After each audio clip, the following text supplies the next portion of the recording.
All right, here we go. Welcome to the Dr. Mudgil podcast. I'm blessed to have Dr. Aniqa Gorgani here for the second time. Unfortunately, this is in different circumstances. The world has changed drastically since the last time we were having a podcast together.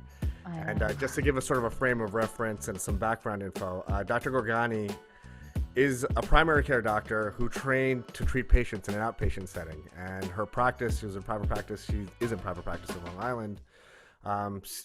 In a sort of a clinic setting where she sees patients that come to the office, and if they need to go to a hospital, she doesn't take care of them in the hospital like a hospitalist or someone will take care of them when they're there. But obviously, with what's happened, in the last month and a half or so, your clinic is, I imagine, not operating, and or maybe you'll tell us the details. But Yeah. there was such a shortage of doctors, and there's such a need on the front line. We're here in Long Island, where I think to date we have about 65,000 total cases of COVID patients in total, and we are, I would say, Nassau and Suffolk County are the second and third, or third and fourth highest hit counties in New York. hmm Queens and Manhattan, taking the forefront here, but it really is like the epicenter. And primary care doctors were basically pulled out of clinic type settings to work on the front line. And Dr. Gorgani is one of those brave doctors that's, fighting this fight for us. So thank you. I know you've been working like crazy. This is your Yeah. only day off, so thank you for Thanks. sitting here with us. But I think all of my listeners really want to hear what it's like, and just a little particulars of your story. So if you just take us back, to when this all went down for you and when they told you you're needed in the hospital. Yeah, no, thanks for having me again. And you're right. Last time we spoke, it was totally a different situation. And you just mentioned, there's been so many, it's been just a few weeks, but it feels like it's been going on for several months. Like, I feel like we've been in this now for a few months, but it's only been really 5, 6 weeks that we've just been really hit with this. So, yeah, so yes, I'm a primary care doctor. I work in a outpatient group practice in Long Island, Suffolk County, and Huntington. It's through Mount Sinai. So I work for Mount Sinai doctors. And we were busy. But we changed basically to telehealth. So we were doing video chats and telephone visits with our patients. And and this was about the last week of March and the first week of April, which really feels like it's so long ago. We were just doing really like triaging patients over the phone. Like, what are your symptoms? How severe? I had some patients that I was able to get testing for in either an urgent care setting, or they went to the hospital and they got tested and they were positive. So I was actually managing a lot of patients outpatient. I actually ended up giving my cell phone number to a lot of my own patients. And the thing about primary care is that your patients, you know who they are, and you could trust them with your number. They're not going to abuse it, and not to say that other patients will, but you feel a little bit more trust with giving your phone number to somebody. So I used to give them a list of symptoms, and I would tell them, rate them mild, moderate to severe, and text me daily with how severe your symptoms are. So I was doing that for about 2 full weeks. And then I had seen a few patients in the office. We still had patients coming in, but they were like the not super acute patients. We would mask them. We would don our PPE in the clinic, Mm-hmm. but those were very limited.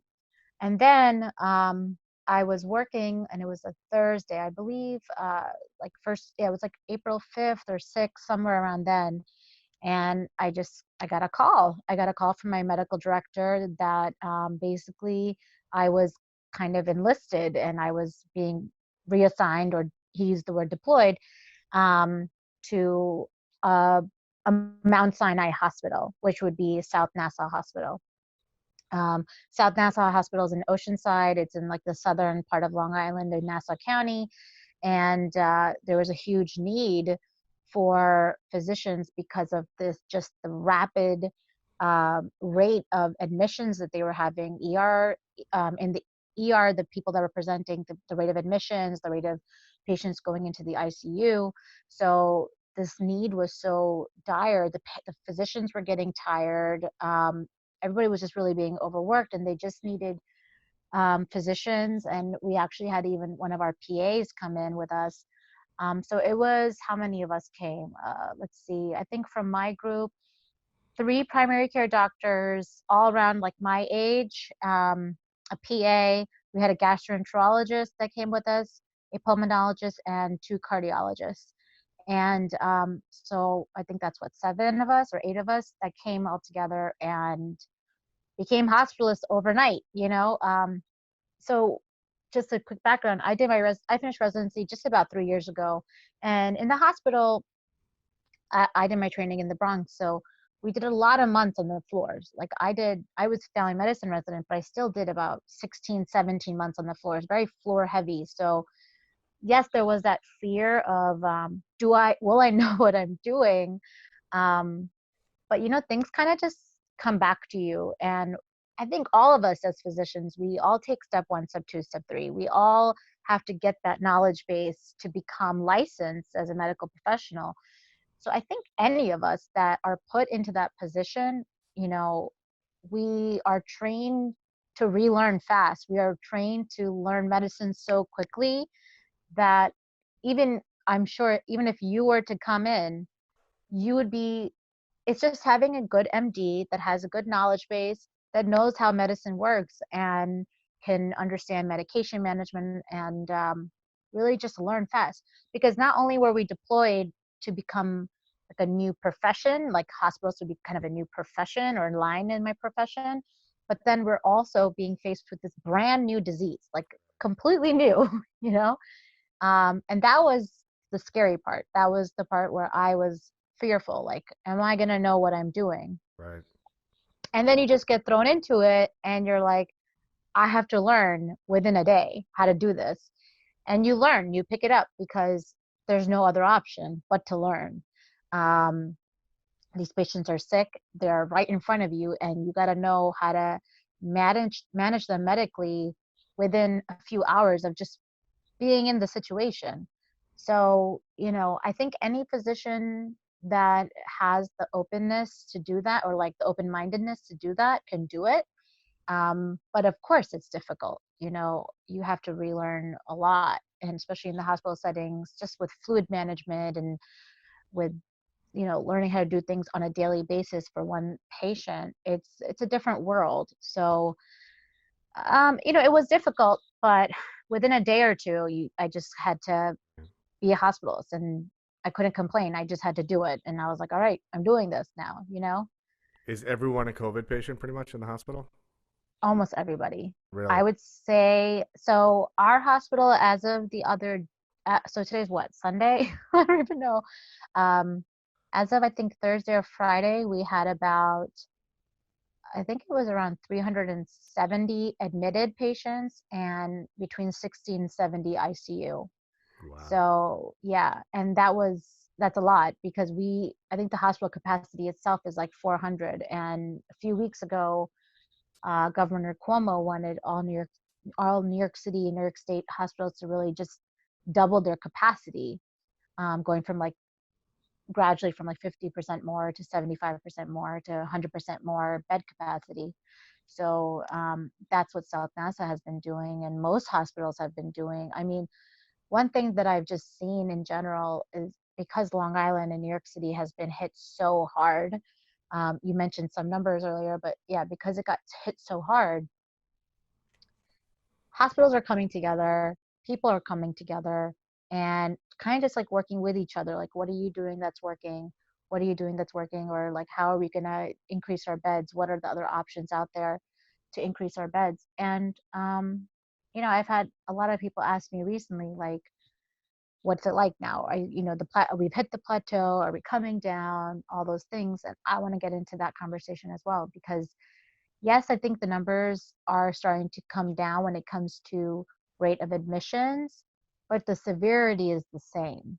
And that's what scares me as a physician and somebody that's treating these patients, is um, that this disease is still as severe as it was as day one. And that's the scary part. But I think that with all the things that we've been seeing, with the changes in management, with constant learning about this disease, um, hospitals are actually getting better protocols and better at attacking or treating faster when you're assuming that the patient's going to progress faster. You hit them hard with the harder medications in the beginning to prevent that cascade of events that can actually lead them to a worse disease. Right.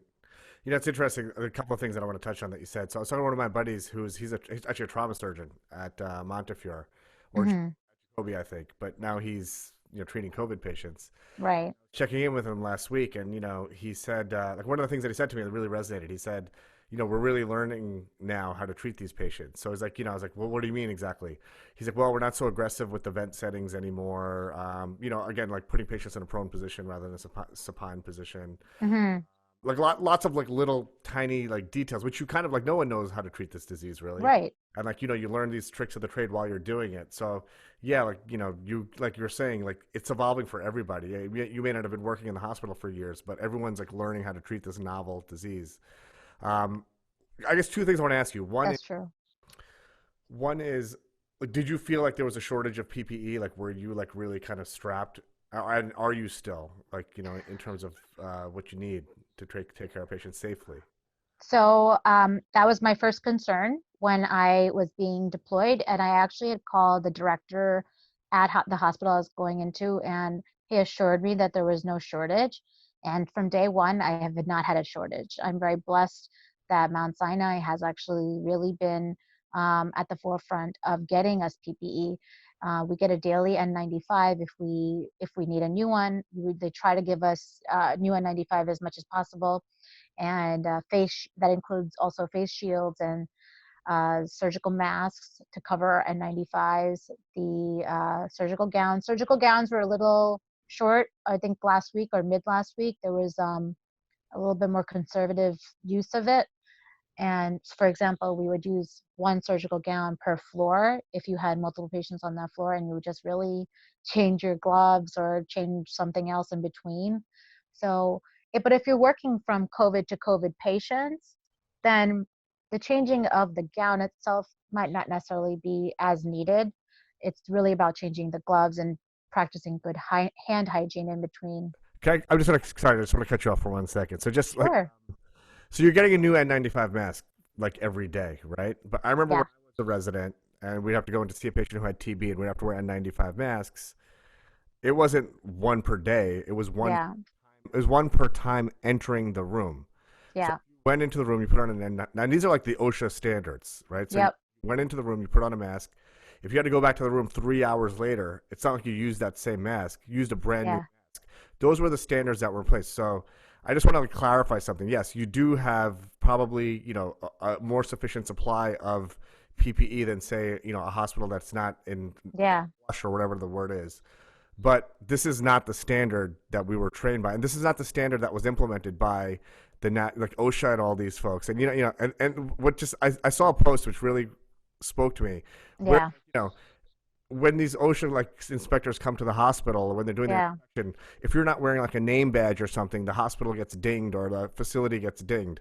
I know. No one has anything to say now about doctors, nurses, respiratory therapists having one N95 mask, which is really way below the standard of what's accepted criteria for taking care of these patients. Yeah. Which going from like room to room with COVID patients, that's right. Like you're wearing one gown, they all have COVID. What about MRSA? What about Pseudomonas? What about all Yeah. these other hospital-acquired infections that cause these secondary comorbidities in hospitalized patients? You know, Yeah. of course, this is like it's practically wartime medicine, but I think it's important for folks to know because there was an article in the New York Times today about how Mount Sinai, because Warren Buffett flew all these N95 masks in on his private planes, that they had more N95 masks than say like a hospital in Brooklyn. That's Hmm. that's not fair, maybe that's the case, but even so, having that much financial support behind you and being able to be resourceful and bring all these masks in for the doctors and other staff, PAs, nurses that are taking care of these patients, it's Hmm. way less than Yeah. I just want to sorry, I just wanted to clarify. No, I actually agree with you. I've seen the posts, I've seen the memes, like where is OSHA right now? You're exactly right. When we were in residency, if you had a bottle of water that was in your area as a resident, you'd get dinged for it. If you walked out with gloves on, you'd get dinged for it. And you're right also about this is like wartime. Unfortunately, we don't have enough PPE for that standard from going room to room, or even surgical gowns. We just don't. And there's the amount of patients that are coming in and the amount of protection that we have to do for ourselves. Donning and doffing is a lot of energy. It takes a lot of time and energy, actually. I would say like a good 15 to 20% of my day is just sanitizing, and it's exhausting. Like I have to wash my hair every single day, and I'm not used to doing that. It's Right. exhausting to constantly be changing, donning, doffing appropriately. You have to do it, but it's a lot. So, yeah, I mean, having an N95 daily for me right now, I feel like if it's, that's as good as it will get right now. And I feel like you just have to stay positive, but I 100% I understand what you're saying, and I agree with you. Like, where is OSHA? Like, why aren't they're just, it's wartime right now, unfortunately. I think it kind of speaks. I'm going on a tangent here, but I think it just kind of speaks to how all these bureaucratic initiatives, and when things are great and stuff, how wasteful they really are. Because Yeah, obviously, it's not a doctor's or anyone who's working in the hospital's intent to get their patient sick, and we do everything that we can not to. yeah, But like dinging a resident, because I remember when OSHA used to come when I was a resident, it's like everyone yeah, on high alert, like wear your tags, do this, do that, and it really yeah, it used to infuriate me then. yeah. It was like so much effort and so many resources were deployed to for like this meaningless bureaucratic initiative I where understand. patient care stuff wasn't really addressed, or all of that money it could have gone to maybe make. Patient care, and then there's the healthcare workers. Like the other side of it is like, are we protecting our healthcare workers as much as we should be? Totally. um if we're giving a new N95, so some hospitals are still getting N95s every 4 or 5 days or once a week. I mean, I don't want to. There's a hospital that I recently heard of from a friend, she works there. They have to wear two pairs of gloves all day, That's crazy. and I was just like, how do you do that? um, so yeah, I mean, just protecting the hospital workers, and you're right, like preventing what C. diff from one patient to the other, MRSA from one patient to the other. It's not easy to do that with such limited resources. But we just have to do what we got to do right now. Totally. And I thank you and I commend you and I applaud you for Oh like yeah. really. I mean, it's like folks on the front line. I almost feel guilty calling myself a doctor because No. like I really have just such an admiration for like what you guys are, and it's the doctors, it's also it's the PAs, the nurses, the respiratory therapists, the folks that are cleaning the rooms, Everybody. anyone else who's out there in the world, like working in the grocery store, delivering food. I mean, it's amazing. The UPS guy, or the Amazon I delivery know. folks are really putting themselves out there for the greater good. Okay, a couple of things that I just wanted to ask you, just as like I mentioned, this is kind of like a two-part podcast. I'm Hmm. speaking with you, a doctor on the front line, and I'm actually going to be speaking with a COVID scientist and someone who's like an expert in like coronavirus for like the last 20 years and what they're doing. She's actually working with like the Faucis and stuff of the world to try to figure That's out awesome. how we're going to treat this thing. So from like a treatment aspect, Hmm. there obviously you're not doing IV Lysol and Clorox as our leader has suggested, but Oh my God. are you guys still using hydroxychloroquine? Because like there's been a bunch of studies now that sort of show that hey, I don't know how effective it is, or showing that it's not effective or even Right. dangerous. And the second thing is, there's been a lot of stuff in the media and also in the medical literature about how a lot of these COVID-19 patients are hypercoagulable, and young patients are getting strokes and pulmonary emboli and other clots in other places. Is that something that you've been noticing as well? So it's great questions. And I just had a conversation maybe an hour ago with my medical director about this. So first, your first question about hydroxychloroquine. So yes, so CDC this week came out with basically they're removing, or that's what I've seen, is that they're not really going with hydroxychloroquine. The Infectious Disease Society still has it on their guidelines for treatment, but that's really based on current studies. So we are still using Plaquenil, or Plaquenil is the name for hydroxychloroquine. We're still using it. It's still part of our protocol. And so a patient comes in, they look like COVID, they smell like COVID, the swab isn't back yet. You start them on the hydroxychloroquine, the azithromycin. And we also cover for other community acquired pneumonias if they do have a pneumonia on their chest X-ray. So we're using like ceftriaxone as well. And now we're using steroids more. I think it's been maybe about 2 weeks since we really implemented the use of steroids, because before that there was a controversy about using steroids. So it's such an evolving process, and every few days there's newer anecdotal evidence for using these medications. You know, even if CDC or in the Infectious Disease Society doesn't come out with a guideline itself, we as physicians, we use what we see is working. Now, if you have the patient on hydroxychloroquine and azithromycin at the same time, it's kind of hard to see which one's working and which one's not.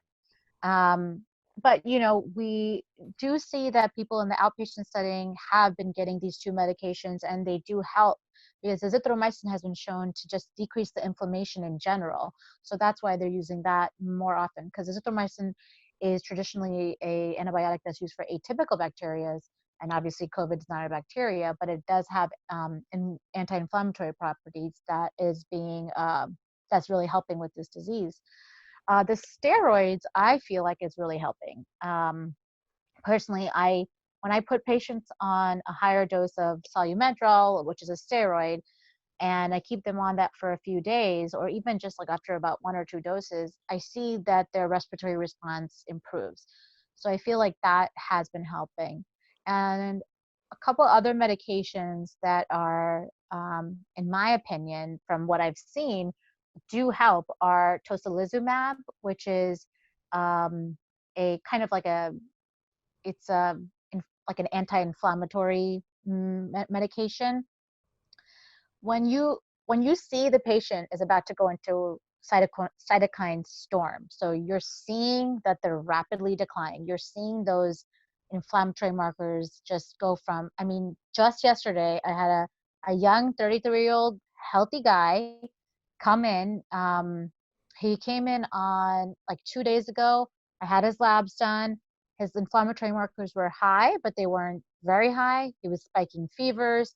Within 12 to like 16 hours, they went quadruple. Like they just shot up. And then we hit him with that tocilizumab, and I'm waiting today to find out how he's doing. So I just texted my partner to see how he's doing. I haven't heard back from her yet, but I'm hoping that with that medication, his inflammatory response will decline, because that's what's really causing the progression to severity. So the other question you asked about the hypercoagulability, and it's absolutely true. What's happening is, so patient comes in the hospital setting, you're able to get blood work every day. So you're doing the D-dimers. Now, D-dimers is a blood test that tells me that this patient is producing like clotting factors or is clotting and releasing certain enzymes, that kind of thing, for like layman's terms. But you see that on a daily basis. You could see the blood test. And so these are the hospitalized patients that are really moderate to severe disease. So we do anticoagulate them at full dose, anticoagulation, just as if they have a clot. So we treat them not prophylactically, but we treat them therapeutically. So now what's happening, and this is the conversation I had with my medical director of my outpatient practice, is the role that primary care can play in this that's because we have a lot of patients that have mild disease that are sick at home, that are COVID positive or presumed COVID positive. They have a mild illness. They're doing well at home. You know, their stats are probably fine. They're not hypoxic. They're breathing okay. But then they're coming in like a week later, and they're coming in with a DVT, a PE, or even a stroke. And a couple of days ago, we had a 41-year-old male that was sick at home with COVID, mild symptoms, and he came in with a stroke. So it's really scary to see that part of it that's happening now, because if you think about it, the timeline, right? This disease kind of started about 3-4 weeks ago, and people are not throwing these clots 2 to 3 weeks later after having the onset of their disease. So that's why we're anticoagulating for about a month after the hospitalization. But what about the patients that are not hospitalized, the ones that are at home? Right. So I had that conversation with my director, and I actually even spoke to one of my colleagues who's a hematologist. And his opinion was that, it's not in the guidelines yet. But I'm like, nothing's in the guidelines yet. We have no guidelines. We're just going, case by case, patient by patient. We're just going with what we're seeing. So another issue is I even contacted Quest Diagnostics to see if somebody on like an outpatient could come in for blood work to get that D-dimer test. And unfortunately, right now, Quest is not allowing sick patients to come in for blood work. I know in my clinic, they have like a drive, like you come in, you drive, you can actually, the phlebotomist will come outside to your car and get blood work done. But I don't know how other clinics are doing that yet. So even if you get a D-dimer as an outpatient physician, you could really do a risk assessment. Is this patient at risk for clotting or is there risk for bleed? What is, as an individual practitioner, you can decide that. Giving a patient anticoagulation for even like 2 to 3 weeks, I think it's actually a really good idea. You don't want these 40-year-olds coming in with stroke. That's yeah. So it's it's such a huge evolving process, and it's just crazy to be a part of it too. To see it every day in front of you. I honestly, I can't imagine what it's like being in the hospital. I remember how crazy it was just being an intern with regular patients, and yeah. With the way things are now, God, I'm grateful that there's doctors like you that are out there and, really taking care of us, Yeah. I feel a lot better knowing that you're out there. Thank you. Yeah. All of us are going to put you in our prayers. And, thank you so much. It's Pray for my husband who's been taking care of my kids by himself. We're there too. You're also doing all this during Ramadan, which I know which just started. So, yeah. Bless you for all you do. And thank you so much. Thanks for your time. Go get some rest. Go see All right. It's good to talk to you. Thank you so much. Take care. Right. Okay. Take care. Bye. Okay. So as promised, for the second half of this podcast, I am blessed to have Dr. Susan Weiss, who is a professor of microbiology at the Perelman School of Medicine at the University of Pennsylvania, and probably one of the few people in the entire world that is an expert on coronaviruses before this happened. I think the bulk of your research for a long time has been studying coronaviruses. And, your expertise is certainly needed now. And you're one of the few places I would say in the world that are actually working with the SARS-CoV-2 virus, which is what causes COVID-19. So thank you so much for spending some time with us. I know you must be really busy, and your expertise is really going to, I think, shed a very bright light on a lot of the confusion that folks have. So thank you. Thank you. Well, one thing I want to say is actually quite a lot of people are working on SARS-CoV-2 right now. A lot of people have rushed in from other fields to see what they could do. Yeah. Oh, well, that's great. So that's good for us lay folk to know. So I guess I'll just dive right in. Okay. So, just in terms, just to kind of like really break it down, a lot of my audience are younger folks and, there aren't science experts or aren't doctors. And, so the coronavirus is an RNA virus. Right. And what does that mean? Okay. An RNA virus and a DNA virus, and why? Well, we'll start with that, I guess. Yeah. Okay. So everybody has DNA in their genomes, their genetic material. Everybody knows about that. We have 23 pairs of chromosomes, but viruses can have RNA as their genomes instead of DNA. So we have DNA viruses and RNA viruses, and many, many familiar viruses are RNA viruses, like measles, mumps, flu. Chickenpox is a DNA virus. Coronaviruses are RNA viruses, and that just means they have a really long strand of RNA as their genetic material, and they're really kind of simple. They only have about like 6 or 7 or 8 genes, depending on the virus, and this very small amount of genetic material can do a lot of damage to a cell, obviously. So they basically take over their cell and use the cell's machinery essentially to reproduce themselves. But actually, it's even more interesting than that. So viruses are not really alive in the sense that they can't produce their own energy. So like bacteria, for example, can grow if you give them some nutrients. They can just grow outside of a cell. But a virus on a tabletop, people talk about how long they last. They may last, but they're not growing. They can't grow unless they're inside of a cell. And so once inside of a cell, they use the ability to make proteins and stuff and to make energy comes from the cell, but they have lots of enzymes or proteins that they use for replication. That's what the virus has in their genome is encoding proteins that allow themselves to replicate. And also, they also have very diabolical proteins that allow them to prevent the host cell from responding to them. Wow. And is Yeah. that what makes this one so particularly like bad compared Okay. to, I mean, I guess all coronaviruses aren't good, but this one seems to be particularly virulent. Yeah, okay, so that's a really interesting question. Nobody really knows why. So there are before we knew about SARS and MERS and these really virulent human viruses, we studied animal coronaviruses, have been described since the 30s, infectious bronchitis virus, a chicken virus. So the chicken, cow, pig, dog, cat, all these species have coronaviruses, and some of them are pretty bad, like the cat FIPV is a really bad peritonitis virus of cats. And then there are also human cold viruses that were known for a really long time, OC43 and 229E. There's some other human viruses that are kind of intermediate in causing diseases. They cause croup and pneumonia.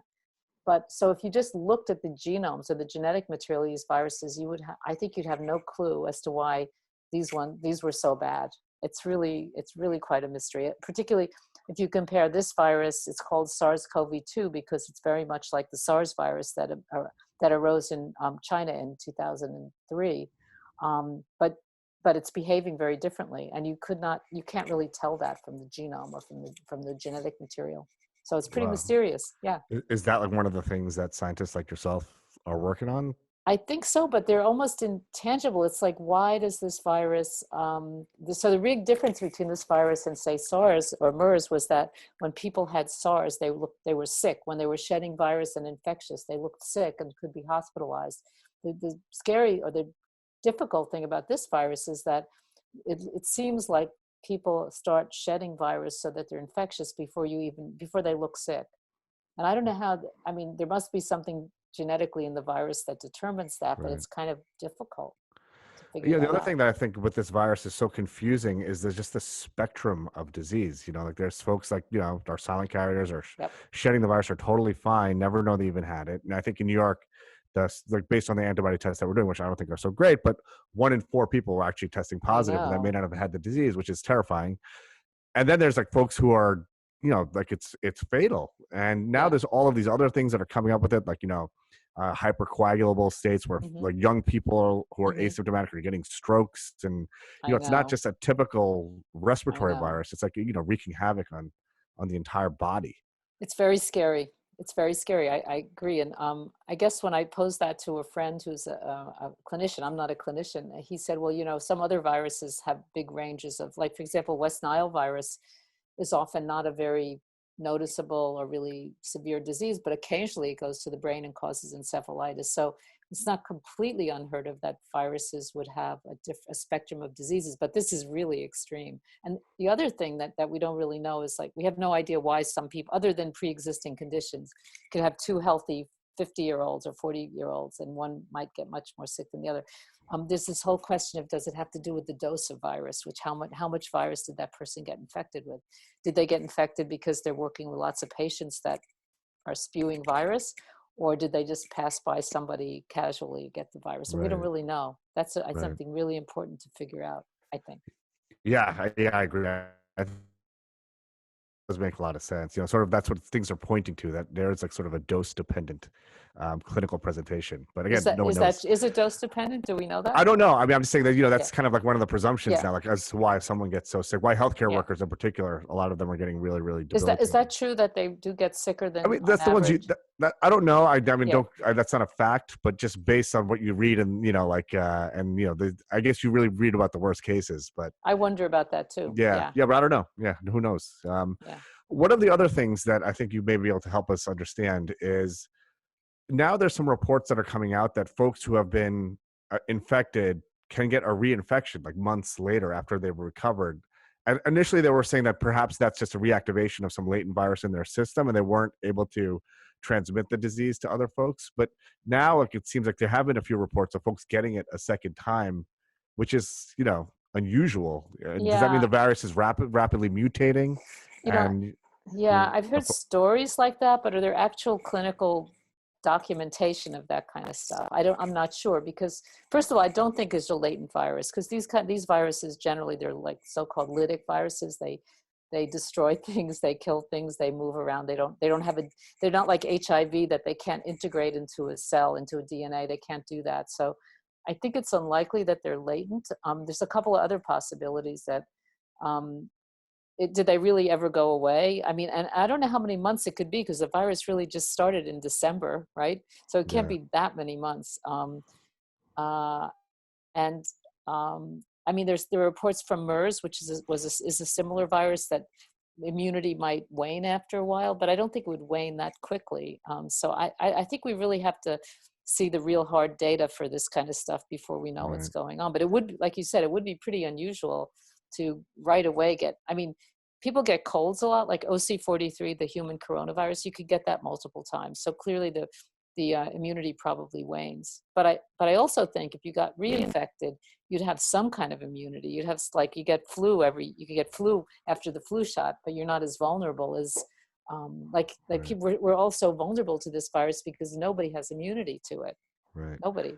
Yeah, I think that's a really great point. So there, one of the things that I really want to reiterate that you said is a lot of things that you read, or even like you hear, like, the pundits on CNN or MSNBC or on the news saying, like, well, this, even if they're doctors, doctors don't know, even, because we don't know a lot about this virus, and the story is kind of changing. So it's really, because, for me, when I was like, wow, so how's a vaccine gonna, when I heard that, when folks are getting reinfected, I was like, well, how's a vaccine really gonna work? Because that's what a vaccine does. It basically, makes you immune once you're exposed to some of the proteins from the virus. So I think that's a great point. Thank you for raising that. I do think that if a vaccine is the thing we really need. I mean, even if you get vaccinated and you get infected, I would predict it wouldn't be fatal. It wouldn't be terrible, but we'll see. Yeah, no, I agree. I hope so. I hope that's the case. So is that the crux of your research? Is it really on vaccine development, or what is it the therapy, or what are folks really doing that are like full court press on? Okay, well, SARS-CoV-2? I can talk about me and I can talk about other people. So I'll just tell you quickly what I do, and then I'll tell you what the world does. So my research is really, really basic. So my lab has been interested for many years on, mostly we studied the mouse coronavirus, which is a model virus, which causes hepatitis and encephalitis and some strains pneumonia in mice. And so we can study how the virus and the cells and the host interact, like how the virus is able to prevent the host from responding to it and clearing it out. So it's kind of this battle between virus and host. So that's what I do. And it does have applications in a very long-term way, like some of these.